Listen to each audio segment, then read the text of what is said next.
Hello, everyone, and welcome along to this week's podcast. And today, we're going to be talking about ride safety, mainly because of a lot of stuff we've been seeing on social media recently, especially around, let's just say, teething issues of Hyperia. So, one thing to bear in mind is a lot of the rides, well, sorry, not even a lot of the rides, all the rides do go through a lot of tests for the public. You may not see a lot of testing that goes on because it also takes place outside park operational hours, but they do have a lot of stringent stuff, especially here in the UK, where, as we all know, health and safety is also very strict as well. And the last thing any of the companies, including Merlin, would want to do is open up something that is going to put anybody's lives or anybody at risk.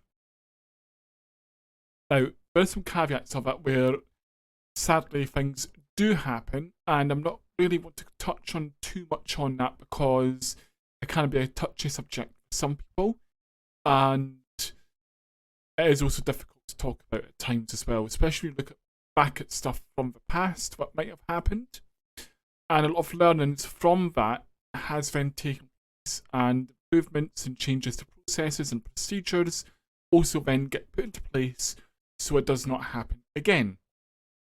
So, a lot of times you might see, for example, a roller coaster is departing the station, is going up a lift hill.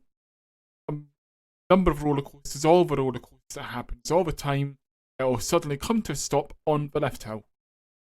Roller coasters are about to stop on lift hills. I was going to say roller coasters are about to stop on roller coasters, but that doesn't make too much sense, does it? So, roller coasters are designed to stop stationary on a lift hill. That's thanks to the design of them and the safety aspects they also have built into the actual ride, where you might hear a clicking sound even when you're on a roller coaster. Everybody, I'm sure, has noticed that in the past as it travels up a lift hill, and that is a safety mechanism catching on.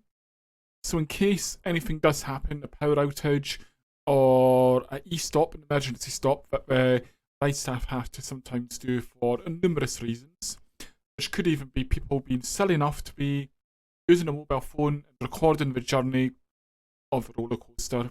In the UK, as we know, doing that is not allowed.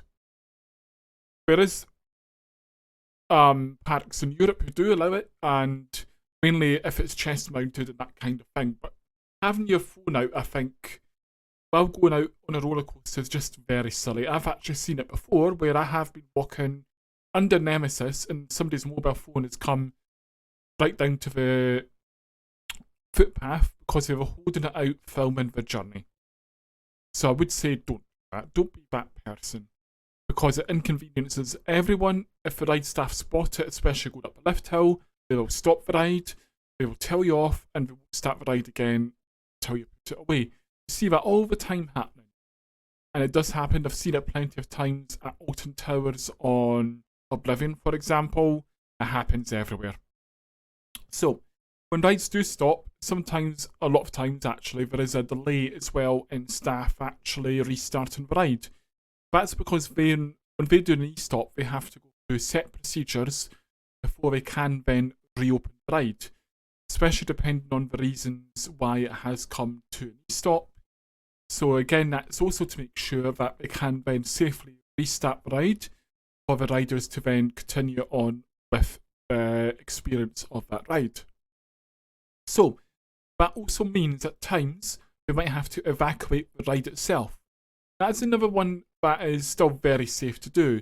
It's something actually that staff rehearse, practice, receive going up at times up the lift hill with a harness on, and then even during like early starts of the mornings you might see them do that.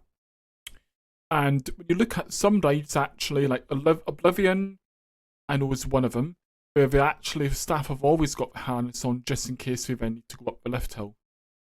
I think it adds to a bit to the theme as well in some ways for some of the rides. We have seen recently that Alton at Thought Park. I'm going to go back to it. I didn't want to talk about it in this video, but I will be in this podcast as well. Hyperia. Hyperia had stopped in the lift hill for about an hour, maybe slightly more than that. Again, A lot of people started moaning about that, and that was purely for the safety of the riders.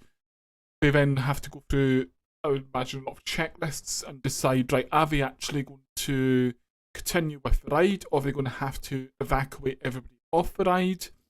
A lot of times as well, I would suspect that the last resort for any ride would actually be to evacuate people off, because it is a very long process, because you then have to get harnessed up, ready, they have to be walked slowly back down the lift hill, especially if it's something like Hyperion at the top at 236 feet high as well. That is a very long walk down, especially if you might have people in a wheelchair and so on. So that would always, I would always say, would be the absolute last resort for any ride to have evacuation off the actual ride. What they'd want to do, ideally, is to get the ride re-going again so they can get everybody going back round the track. So, again, another example, Hyperia again has done something called Varied.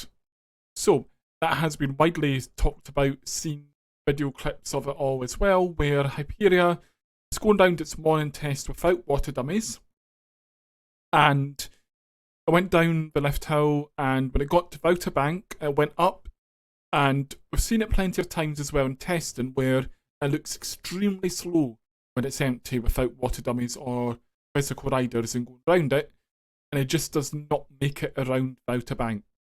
Well, it almost doesn't make it. Last week, we did see it didn't actually make it round the Outer Bank, and it rolled back. Again, this is something that's perfectly safe to do.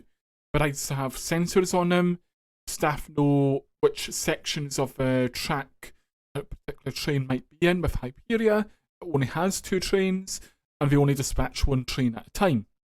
So it's perfectly safe. So what happened was the train then rolled back, and then it sort of swung until it came to a natural stop. So that did mean that Fort Park had to then get a crane in to rescue the 5 carriages of 1 train. It's train 1 it happened to, and lift it off the track. So they had to remove the wheels, lift the train off the track, and take each individual train away. And it got loaded back into the maintenance bay so it could get put back together. And actually, when you look at it, it took 2 days, and that would be a lot of preparation work as well, and getting ready to take the train carriages off. Again, you see rollbacks happen as well. It happens on Stealth, for example, all the time. Sadly, I've not been lucky enough to actually experience a rollback on Stealth. I keep hoping one day I will. I know that sounds strange, but again, you look at the safety of it. It's got a lot of safety mechanisms, and again, it's for the safety. It's quite rare for Stealth to actually stop on the top bank, and so it will either roll back because of force of gravity, or it will just roll forward. Again, that will come to a stop because it's got the brakes anyway built into the ride to stop it before it goes in too far back into the station too quickly. Again, another very safe practice as well. So for me, I do find that roller coasters in particular, and especially Hyperia, I will say Hyperia as well, because a lot of people are doubting Hyperia, is perfectly safe to ride on. And they do a lot of stuff to make sure that all these rides are safe. That's why they do testing in the morning every single day before the ride even opens. And in fact, especially in the UK, you will see and you'll know that a ride is getting ready to open up, because you'll see that staff members will ride on the roller coaster or ride before it then opens up to the general public. You will have seen recently that we've increased the number of riders who actually sit in Hyperia now, and I think it's about 6 people I've seen now the past 2 days when it opens up to the public sitting on Hyperia. But again, that's for weight and to help with the weight of the ride, which then helps it get through the whole track. Again, still perfectly safe. So, that's my little bit I wanted to do about ride safety and my thoughts around it. What do you think about ride safety? And what have you noticed? Have you noticed anything that makes you think, oh, I didn't know that. Well, that's very interesting. Then do let me know. We can even talk about it again here in future podcasts. I hope you have enjoyed this week's podcast. And next week I'll be talking. Yeah, I might have something special to talk about next week, but we shall see. So please do subscribe to this podcast, or if you're watching here on YouTube, well, I say here, it might not be here, but if you're watching on YouTube, please do hit that subscribe button as well. It does help me a lot. And thank you once again for all your continued support. And I'll see you in the next podcast or even in the next video.